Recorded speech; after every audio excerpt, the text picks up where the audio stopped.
నమస్తే, welcome to Riya news. శాసన మండలిలో వైసీపీ యాక్టివ్గా ఉన్న విషయం మనందరికీ తెలిసిందే. అన్నీ కూడా బొత్స సత్యనారాయణ గారే ప్రభుత్వానికి వ్యతిరేకంగా కూడా కొంచెం మాట్లాడుతూ ఉన్నారు. అయితే నిన్న ఆయన వాళ్ళ పార్టీ ఎమ్మెల్సీని సభలో లోకేష్ అవమానించారు అని చెప్పి ప్రొజెక్ట్ చేయాలి అనుకున్న నేపథ్యంలో ఆయనకి అది బూమరాంగ్ అయినట్టు కనిపిస్తోంది. ఇక మహిళలను గౌరవించడం గురించి మీరు చెప్తే నేర్చుకునే స్థితిలో లేవని చెప్పి లోకేష్ గారు అనడం, దానికి బొత్స గారు క్షమాపణ చెప్పడం పట్ల ఇప్పుడు రాష్ట్ర వ్యాప్తంగా ప్రజలకు ఒక కన్ఫ్యూజన్ నెలకొంది. ఎందుకు అంటే బొత్స గారేమో అవును ఆ రోజు జరిగింది తప్పే అంటున్నారు. కానీ జగన్మోహన్ రెడ్డి గారు మొన్న ఈ మధ్య ప్రెస్ మీట్ పెట్టి ఆ రోజు సభలో ఏదో చంద్రబాబు గారి భార్యకు అవమానం జరిగినట్టు క్రియేట్ చేశారు పరిస్థితులను, అక్కడ నిజంగా అలాంటి పరిస్థితి లేదు అని చెప్పి ఆయన చెప్పారు. ఏంటి మరి వీళ్ళిద్దరికీ అసలు క్లారిఫికేషన్ లేదా, లేకపోతే బొత్స గారు జగన్మోహన్ రెడ్డి గారిని ఇరికించే ప్రయత్నం చేస్తున్నారా? ఇవన్నీ తెలుసుకుందాం. మనతో పాటు ఉన్నారు ప్రముఖ ఆర్థిక, రాజకీయ, సామాజిక విశ్లేషకులు అరిస్మల్లి శ్రీనివాస్ గారు. నమస్కారం సార్. నమస్కారం సార్. ఇక్కడ జగన్మోహన్ రెడ్డి గారు మీడియా ముందుకు వచ్చి ఒక రకంగా మాట్లాడుతున్నారు, సజ్జల రామకృష్ణారెడ్డి గారు ఇంటర్వ్యూలు ఇచ్చి ఒక రకంగా మాట్లాడుతున్నారు, బొత్స గారేమో మండలిలో ఇంకో రకంగా మాట్లాడుతున్నారు. ఇక్కడ ముగ్గురికి అసలు ఏంటి మరి? జగన్మోహన్ రెడ్డి గారు ఏవైతే ఆర్డర్స్ పాస్ చేస్తున్నారో వీళ్ళు అవలంబించట్లేదు అంటారా? అసలు ఏం జరుగుతుంది? ఆ రోజు శాసనసభలో జరిగిన అంశంపైనే ఇప్పుడు జగన్మోహన్ రెడ్డి గారు ఒకలాగా, బొత్స గారు ఒకలాగా మాట్లాడారు. మీ ఉద్దేశం ఏంటి సార్? ఇప్పుడు ముందుగా నిన్న కౌన్సిల్లో జరిగింది చూస్తే, ఇప్పుడు జగన్మోహన్ రెడ్డి గారు బొత్స సత్యనారాయణ గారిని పోల్చుకుంటే, జగన్మోహన్ రెడ్డి గారు ఆల్రెడీ ఒక పార్టీకి అధ్యక్షుడై ఉండొచ్చు, మాజీ ముఖ్యమంత్రి అయి ఉండొచ్చు, ప్రస్తుతానికైతే ఒక ఎమ్మెల్యే మాత్రమే జగన్మోహన్ రెడ్డి గారు. కానీ బొత్స సత్యనారాయణ గారు కౌన్సిల్లో ప్రతిపక్ష నాయకుడు, లీడర్ ఆఫ్ అపోజిషన్. అంటే జగన్మోహన్ రెడ్డి గారు ఓడగొట్టిన మంచం కూడా అయితే ఈయన మంచానికి ఉన్న మంచం కోడు ఎవరో బొత్స సత్యనారాయణ గారు. కాబట్టి ఇక్కడ మాటలకి వాళ్ళు మాట్లాడిన దానికి విలువ ఆపాదించాల్సి వస్తే బొత్స సత్యనారాయణ గారి మాటలకి తూకం ఎక్కువ ఉంటుంది జగన్మోహన్ రెడ్డి గారి కన్నా. అంటే చట్టసభల దృష్ట్యా ఈయన చట్టసభలో మాట్లాడాడు, ఆయన రోడ్డు మీద మాట్లాడాడు. ఈయన కౌన్సిల్ ప్రతిపక్ష నాయకుడు, ఆయన ఒక ఎమ్మెల్యే, అది లెక్క. సరే, ఒకవేళ మనం తగ్గిస్తే తగ్గిదిగా జగన్మోహన్ రెడ్డి విలువ, పెంచితే పెరిగేది కాదు. ఇక్కడ బొత్స సత్యనారాయణ గారు పడుకున్న గుర్రం లేపు తన్నించుకుంటాం అనేటువంటి కార్యక్రమం చేశాడు. తెలుగుదేశం ఎమ్మెల్యేలు కానీ, తెలుగుదేశం నాయకులు కానీ, ప్రధాన స్రవంతిలో ఉన్నవారు, ద్వితీయ తృతీయ శ్రేణి నాయకులు కానీ, ఒకంత కార్యకర్తలు కానీ, most of the social media కానీ, అంటే 90% మహిళల పట్ల వ్యంగ్యంగా కానీ, జుగుప్సాకరంగా కానీ, కించపరుస్తూ కానీ మాట్లాడరు. ఎందుకంటే ఒకవేళ ఎవరైనా మాట్లాడినా బాబు గారు కానీ ఆ పార్టీ కానీ ఒప్పుకోదు. వాళ్ళే సంస్కారవంతంగా ఉంటారు, అది మనం గమనించింది. అది ఎందుకంటే చాలా వరకు వాళ్ళే వాళ్ళ ఆత్మలను ప్రశ్నిస్తుంది. మీకు కావాలంటే చూసుకోండి, చంద్రబాబు నాయుడు గారు కానీ ఇప్పుడు కూటమి ప్రభుత్వాన్ని కానీ ఎక్కువ విమర్శిస్తున్నది ఆ కూటమికి సంబంధించిన ప్రధానంగా తెలుగుదేశం కార్యకర్తలు, ఆ సోషల్ మీడియా. మీరు చూసుకోండి కావాలి. మీకు తెలుగుదేశం క్యాడర్ విమర్శించినంతగా జగన్మోహన్ రెడ్డి గ్యాంగ్ కూడా విమర్శించాలి. తిడుతున్నారు కానీ వాళ్ళని ఉత్తుపన్న అబద్ధాలు మాట్లాడుతున్నారు. కానీ నిర్దిష్టమైన, నిశ్చితమైన, సూక్ష్మంగా పరిశీలించి విమర్శించేది వాళ్ళ నాయకుడిని విమర్శించేది కూడా ఆ కార్యకర్తలే. అర్థవంతమైన ప్రశ్నలు వేస్తున్నారు. ఇది మనం చూడాల్సింది. కొంత అందులో కూడా అపోత్కల్పన, కొంతమంది ఫోకస్ కోసం రకరకాల మార్గాలు ఉంటాయి. ఎవరి దారి ఆడిది.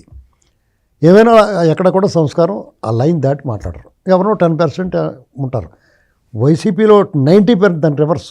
90% సోషల్ మీడియా పుచ్చిపోయి పురుగెట్టిపోయి కులకులలాడుతూ ఉంటాయి పురుగులు. అందులో అసలు సంస్కారం అంటే ఏంటి అని అడుగుతారు వాళ్ళు. అర్థమైందండి? అది వాళ్ళ స్థాయి. ఆ నాయకుడి దగ్గర నుంచి వాళ్ళకి అలవాటైంది అది.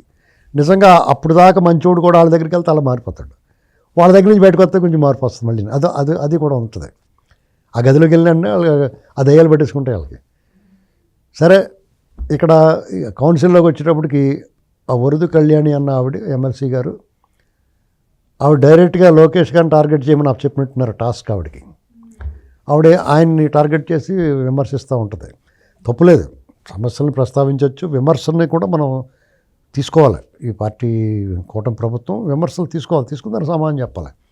ఆ సమాధానం చెప్పే క్రమంలో ఆయన పర్ఫెక్ట్గా చెప్పాడు. ఆయన ఆవిడని ఎక్కడా కూడా కించపరచలేదు, ఏకవచన సంబోధన లేదు, చాలా మర్యాదగా కళ్యాణి గారు అని చెప్పేసి మా మేడం అని కూడా మాట్లాడాడు.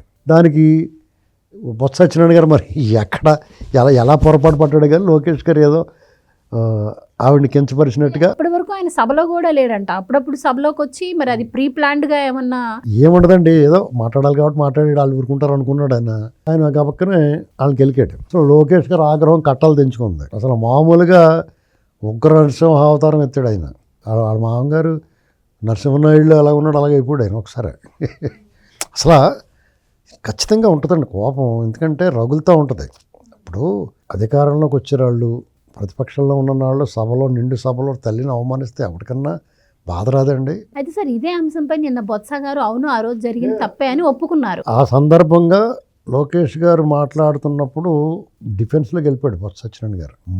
పడిపోయారంటారు, అంటే తిరిగి సమాధానం పెట్టలేకుండా నిశ్చేష్టుడైపోయాడు. అప్పుడు ఆయన కొంచెం తప్పే, ఎవరినన్నా తప్పే, అలా అనకూడదు, మేము అప్పుడే చెప్పాం. ఆయన అక్కడ చెప్పాడు, అప్పుడే చెప్పామన్నాడు, మీడియాలో చెప్పలేదు. వ్యక్తిగతంగా కూడా మరి జగన్మోహన్ రెడ్డి వాళ్ళు చెవిలో గుసగుసలు ఆడుకున్నారమ్మో తెలియదు, కానీ అసెంబ్లీలో మాట్లాడేది తప్పదని, మీడియాలో వార్తలు ఇతను తప్పని ఖండించాడని మరి ఎవరి దగ్గర చెప్పాడండి అతను? ఇప్పుడు ఒక రాజకీయ నాయకుడు చెప్పాలంటే చెవిలో చెప్తే ఎవరికి తెలుస్తుంది? ఇప్పుడు రాజకీయ నాయకుడు తన అభిప్రాయాలను ట్విట్టర్ ద్వారా, సోషల్ మీడియా ద్వారా కానీ, లేదా ప్రధాన మీడియా స్రవంతి మీడియాలో కానీ ఏకంగా వాళ్ళకి అవకాశం ఉంది కాబట్టి అసెంబ్లీలో కానీ చెప్పాలి.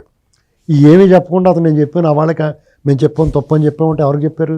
అది వాళ్ళు చేసిన తప్పు. నాడు కౌరవ సభలో చంద్రబాబు గారు అంతకే అన్నాడు కౌరవ సభ అని. కౌరవ సభలో ధర్మాన్ని బోధించేవాళ్ళు, ధర్మాన్ని కాపాడాల్సిన వాళ్ళు, రాజులు, ఋషులు, మహావీరులు, కురుపితామాలు అందరూ కూడా కళ్ళు మూసుకున్నారు కాబట్టే ఆ దుర్మార్గం జరిగిపోయింది. అది తప్పే అని చెప్పి తర్వాత ఒప్పుకుంటే సుఖమే ఉందండి. జరగాల్సిన నష్టం జరిగిపోయింది కదా, కురువంశ నాశనం అయిపోయింది కదా. ఇలాంటి పరిస్థితుల్లో వీళ్ళు ఇప్పుడు మేము అవాళే చెప్పాం తప్పే అలా మాట్లాడు. కానీ at the same Jaganmohan Reddy గారు ఏమన్నాడు మొన్న ఇటీవల, అసలు మేము ఎవరిని ఏమనలేదు, చంద్రబాబు నాయుడు గారు మిషన్ గట్ట మేము ఎవరు ఏమనలేదు, ఆయన వెళ్ళిపోయి ఏడ్చుకుంటూ కూర్చుని జనాల్లో పబ్లిసిటీ కోసం, సానుభూతి కోసం ఏడ్చుకుంటూ కూర్చున్నాడు. ఈ అసెంబ్లీ రికార్డులో కూడా లేవన్నాడు. ఎంత సన్నాసులు అంటే వీళ్ళు అన్పార్లమెంటరీ వర్డ్స్ అసెంబ్లీ రికార్డ్స్ నుంచి తొలగిస్తారు, అవి ఉండవు. కానీ సోషల్ మీడియాలో వాళ్ళు మాట్లాడిన వీడియోలు డౌన్లోడ్ చేసుకున్నవి ఉంటాయి, ఎవడ తీసేయలేడు కదా, అవి ఎలా తిరిగేస్తూ ఉన్నాయి. పేర్ని నాని గారు కూడా ఓడిపోయిన తర్వాత ఒక ఛానల్కి ఇంటర్వ్యూ ఇచ్చారండి. ఆయన కూడా అన్నారు అసలు ఆయన ఎవరు కూడా అనమని అన్నారు, జగన్మోహన్ రెడ్డి గారికి కూడా అసలు ఆ మాటతో ఎటువంటి సంబంధం లేదు అనడం అయితే నిజమే, కానీ జగన్మోహన్ రెడ్డి గారికి ఏం తెలియదు, ఆయన అనిపించలేదు అని చెప్పి ఆయన ఒకసారి ఇప్పుడు సమర్థించకపోతే ఏం చేస్తాడండి? మీకు జోగి రమేష్ అనటం తప్పే, మేము అలా అనబట్టే ఆయన జైల్లో పెట్టబట్టే మా పని అయిపోయిందని చెప్పాడు. ఇప్పుడు వాళ్ళలో కూడా భిన్నాభిప్రాయాలు ఉంటాయి. జగన్మోహన్ రెడ్డి మరీ బాగా నాకి వాళ్ళు ఉంటారు, కొంచెం లైట్గా నాకి వాళ్ళు ఉంటారు. ఏంటండి వాళ్ళకైనా ఫలితం ఉంటే నాకి వాళ్ళు ఉంటారు, వాళ్ళు ఏమి ఇచ్చినా ఇవ్వకపోయినా నాకి వాళ్ళు ఉంటారు. అలాగా అందులో భాగంగా మాట్లాడతారు. ఏమైనా జగన్మోహన్ రెడ్డిని మెప్పించడం కోసం, అతని కళ్ళలో ఆనందం చూడడం కోసం, అతని ముఖంలో ఎర్రినవ్వు చూడడం కోసం మాట్లాడిన వాళ్ళు ఉన్నారు. ఎందుకంటే అలా మాట్లాడిన అంటే ఎర్రినవ్వు నవ్వి కూడా అతను చంద్రబాబు గారిని విమర్శిస్తుంటే, చంద్రబాబు నాయుడు గారి మీద అనిల్ కుమార్ ఇలాంటి వాళ్ళు, లేకపోతే జోకులు వేసిన చిదిరి అప్పలరాజు ఇలాంటి వాళ్ళు కించపరిచిలా మాట్లాడుతుంటే అతను పిచ్చిన వాళ్ళు ఇవ్వడు. కానీ ప్రజల నుంచి అంత వ్యతిరేకత వస్తున్నా కూడా రెండో రోజు మూడో రోజు కూడా జగన్మోహన్ రెడ్డి గారు ప్రెస్ మీట్ పెట్టి ఖండించే ప్రయత్నం అప్పట్లో చేయలేదు కదండి. అతను ఉడికి చేయడు. రేపు కూడా జైల్లోకి వెళ్ళిపోతా కూడా ఆ ధ్యానవాదనంతో, శోకవాదనంతో దండాలు పెట్టుకుంటూ పోతాడు తప్ప అతను నేను తప్పు చేశాను అనుకోవడం. ఇప్పుడు ఎర్రగడ్డ హాస్పిటల్కి వెళ్ళండి, కొత్తగా జాయిన్ అయిన పిచ్చోళ్ళు ఉంటారు కదా, నీకు పిచ్చి ఉందంటే నాకు పిచ్చి ఉందని చెప్తారు వాళ్ళు, నీకే పిచ్చి అని చెప్తారు. మీ నాన్నకి పిచ్చి, మీ అమ్మకి పిచ్చి, మీ అక్కకి పిచ్చి అని మిమ్మల్ని తిడతారు మళ్ళీ వాళ్ళు. అది తగ్గిన తర్వాత మళ్ళీ మనకు మామూలుగా ఉంటారు వాళ్ళు. అంటే ఆ వ్యాధి ప్రకోపించినప్పుడు కొంతమందికి రోగ లక్షణాలు బయటికి కనపడకుండా వ్యాపకి అంత వెర్రి ఉంటుంది అంటారు. కొంతమంది వ్యాపకి అంత వెర్రి ఉందరా బాబు వీటికని, అలా కొంతమంది ఉంటారు అందులో. మళ్ళీ జగన్మోహన్ రెడ్డి లాగా నటించారు. ఇప్పుడు కరుణాకర్ రెడ్డి ఉన్నాడు తిరుపతి, అచ్చం రాజశేఖర రెడ్డిని ఇమిటేట్ చేస్తూ ఉంటాడు. అదొక వెర్రి అనమాట. అచ్చం అలా మాట్లాడాలి, అదొక డిజైర్ ఉంటుంది. కొంతమంది సినిమా హీరోల మీద అభిమానం ఉండి వాళ్ళ తలదూకుంటాం, శోభన్ బాబులో రింగ్ వేసుకునేవారు ఇది వరకు, అలాగా కొన్ని ఉంటాయి. వాళ్ళ బట్టలు వేసుకోవడం, అదొక వెర్రి, అభిమానం ముసుగులో ఉన్న వెర్రి అనమాట. అదే వెర్రి జగన్మోహన్ రెడ్డి మీద కూడా ఉంటుంది. అతనిలా పిచ్చి చూపులు చూడాలి, వెర్రిన ఉన్న అవ్వాలి, చేతులు పిసుక్కోవాలి. చూడండి వాళ్ళందరూ ఎలా పెట్టి నిలబడతారు ఏటో మరి ఇక్కడ ఏంటండి. మీకు కావాలంటే చూడండి వాళ్ళందరినీ. నాకు అర్థం, నాకు ఎప్పుడన్నా ఇలా చేతులు ఎదరు పెట్టుకోవాలంటే భయం అవుతుంది, వాళ్ళలాగా పెట్టుకుంటాం అనుకుంటారేమో అని. అలా తయారైపోయింది వాతావరణం, మార్చేశారు అలాగా. అదో బ్రాండ్ కింద అయిపోయింది. ఇలా చేతులు ఎదురుకుండా పెట్టుకుంటే మరి పైనుంచి కింద పడిపోతాను ఏదో పట్టుకున్నట్టు, ఏదైనా జారిపోతుంది అనుకోండి దాన్ని పట్టుకున్నట్టు ఎదరు రెండు కాళ్ళ మీద చాలా పట్టుకుని కూర్చొని నిలబడుతున్నారు వాళ్ళు. ఇవన్నీ చాలా సెకాగ్గా ఉంటుంది. దరిద్రం ఏంటంటే ప్రతిరోజు 7 మోకాల గురించి మాట్లాడుకోవాల్సి వస్తుందండి. ఈ దురదృష్టాన్ని ఎప్పుడు వదిలేస్తారో తెలియదు, కానీ ప్రభుత్వం, కూటమి ప్రభుత్వం, ఆ పైన ఉన్న వాళ్ళు వీళ్ళు కూడా ఇక ఆ ప్రజలందరికీ అసహ్యం వాళ్ళ మీద. వాళ్ళని ప్రేమించడం, గౌరవించడం, అభిమానించడం, ప్రజాస్వామ్యం అంటాం మానేస్తే మంచిది. సార్ నేను అడిగేది ఏంటి అంటే అమరావతి విషయంలో అంతే 2-3 సార్లు 2-3 రకాలుగా మాటలు మార్చారు. ఇప్పుడు ఈ అసెంబ్లీలో జరిగిన దాని గురించి అంతే మాటలు మారుస్తున్నారు. ఎలా చూడొచ్చు అంటారు? వాళ్ళలో వాళ్ళకి ఒక క్లారిటీ మిస్ అవుతూ ఉంది. అదేంటి మరి బొత్స గారు పార్టీ మారుతారు అంటున్నారు. ఆ నేపథ్యంలో ఈ విధంగా చేస్తున్నారా? లేదు అంటే ఎలా చూడొచ్చు అంటారు? ఇప్పుడు బొత్స గారు పార్టీ మారుతాడంటే ఇప్పుడు ఆయన ఏ పార్టీలోకి వెళ్తాడో చూడాలి. ఆ మధ్యన పవన్ కళ్యాణ్ గారిని కౌలించుకున్న వెంటనే అందులోకి వెళ్ళిపోతాడు అన్నారు. ఇప్పుడు ఆయన బాగానే లైఫ్లో మంత్రి చేసాడు. ఆయన 2 సార్లు రాజశేఖర రెడ్డి గారు గవర్నమెంట్లో చేశాడు, తర్వాత కిరణ్ కుమార్ రెడ్డి గారు గవర్నమెంట్లో చేశాడు. వాళ్ళు మిస్సెస్ ఎంపీ అయ్యారు. ఇప్పుడు మళ్ళీ జగన్మోహన్ రెడ్డి క్యాబినెట్లో మినిస్టర్ చేశాడు. ఇప్పుడు కౌన్సిల్లో ప్రతిపక్ష నేతగా ఉన్నాడు. ఒకనొకప్పుడు రాష్ట్రం 2 రాష్ట్రాలు అయితే నష్టం ఏముంది అనుకున్నాడు, మళ్ళీ సీఎం అయిపోవచ్చు అని ఆంధ్రాకే. ఇలాంటి ఆ ఆలోచనతో ఆయన ఒక ప్రాముఖ్యత కలిగిన కొంచెం ఇంపార్టెంట్ రోల్ ఉన్న ఆంధ్రప్రదేశ్ చరిత్రలో, రాజకీయ చరిత్ర అతని పేరు ఉంటుంది. ఆ స్టేజ్కి ఎదిగాడు ఆయన. లైఫ్ టైం అచీవ్మెంటే ఆయనకున్న విద్వత్తుకి. ఆయన ఒక రకంగా అమాయకత్వంతో కూడిన దుర్మార్గంతో ఇలాంటివన్నీ ఉన్నాయి. రాజకీయ నాయకుడికి ఉండవలసిన అవలక్షణాలు అన్నీ ఉన్నాయి.